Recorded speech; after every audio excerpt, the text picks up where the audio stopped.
I almost ghosted my boss, not because I'm lazy or unprofessional, but I was afraid of being imperfect. I used to work remotely for a consultancy brand, lovely CEO. Every week I had a quota to meet. And in this particular week, I had 25 applications to make. I did not meet up to quota. I only made eight. I know, very low, very bad. Only had eight. And also, part of our agreement was that every week we would have a day where we review the entire week's worth of work. And we chose Friday because it's logical. So this particular week, I did not meet up with quota. And this was preceding previous weeks of not really meeting up to quota, but on this particular week, it was very bad. I had only eight applications. So I was so scared. I carried the guilt around like a some sort of badge. I'll be cooking, I'll just remember it and feel bad. I'll be taking my bath. Literally any day's worth of work, I remember it and I'll feel so bad. Let me explain. So this particular week I did not meet up to quota. I had a meeting coming up Friday. It was already Friday. Fast forward, of course. The time for my meeting was fast approaching. I was so scared.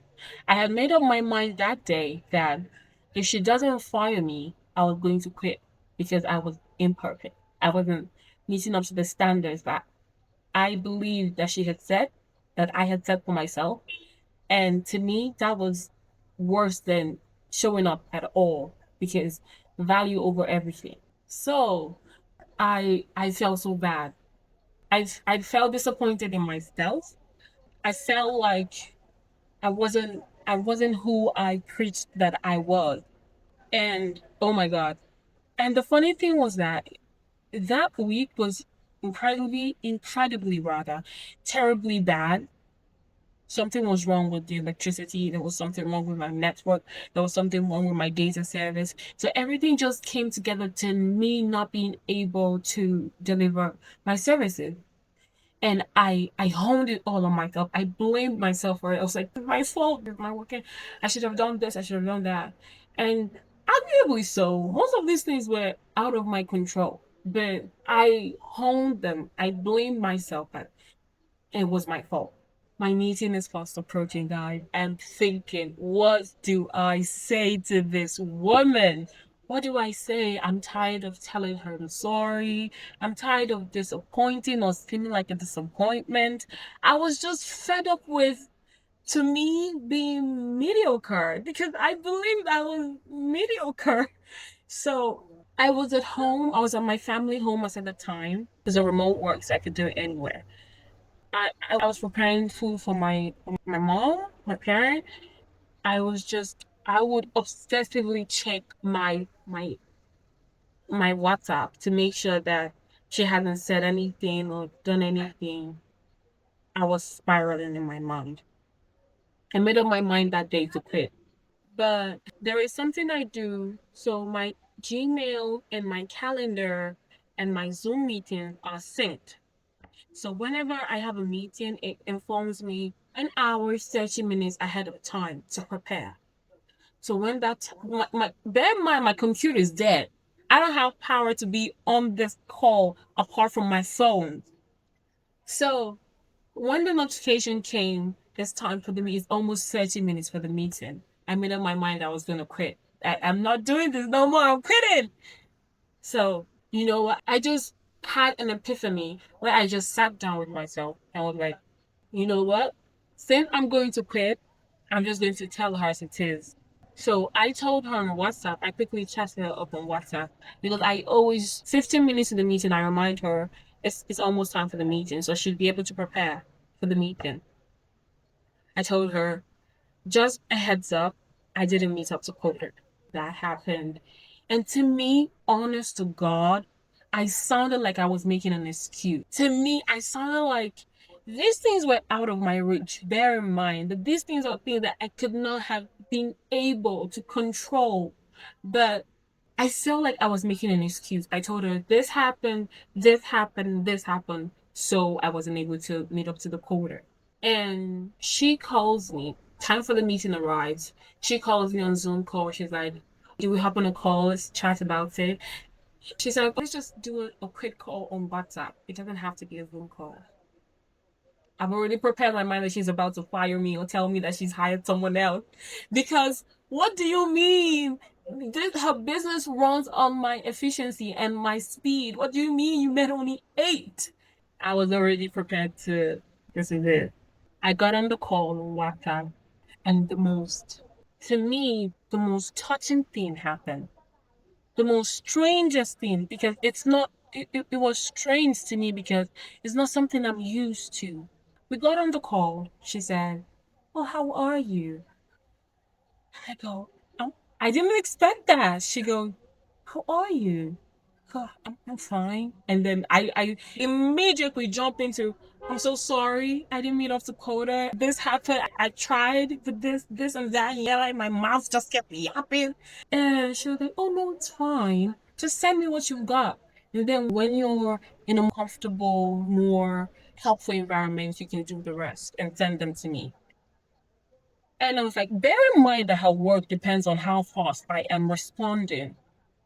It's a consultancy brand. So she needs my speed.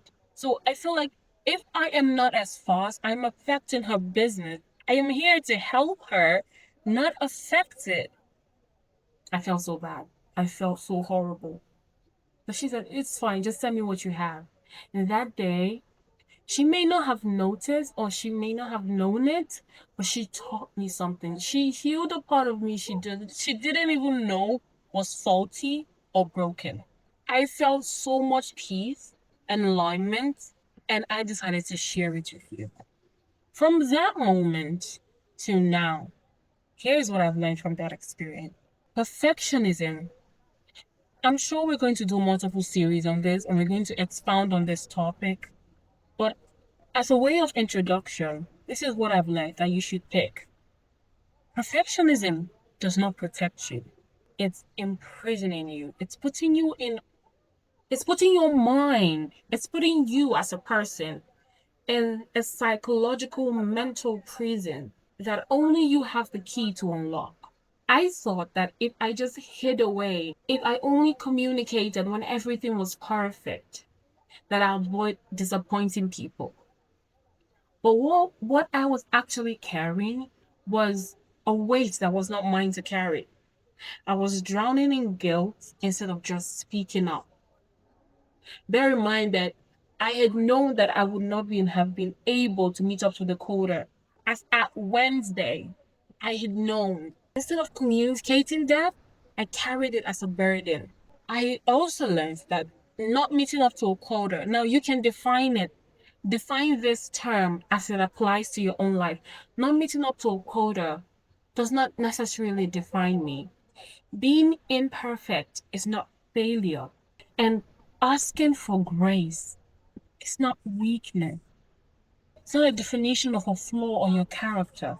That's actually the most professional thing that I could have done, to have asked for grace. Because any day and any time, communication, communicated, done to any extent, and communicated is always better than perfect and nothing is communicated. Now, here's what I'm about to do. I'm building a community of people who have learned, maybe by the type of environment they grew up in, maybe some kind of life experience or trauma or some sort of learning, institutional or non-institutional, has taught them some certain things are detrimental to our own growth or transformation. I'm building a community of people where we relearn, we unlearn and learn and learn again. Perfectionism doesn't mean being perfect in the sense of the word.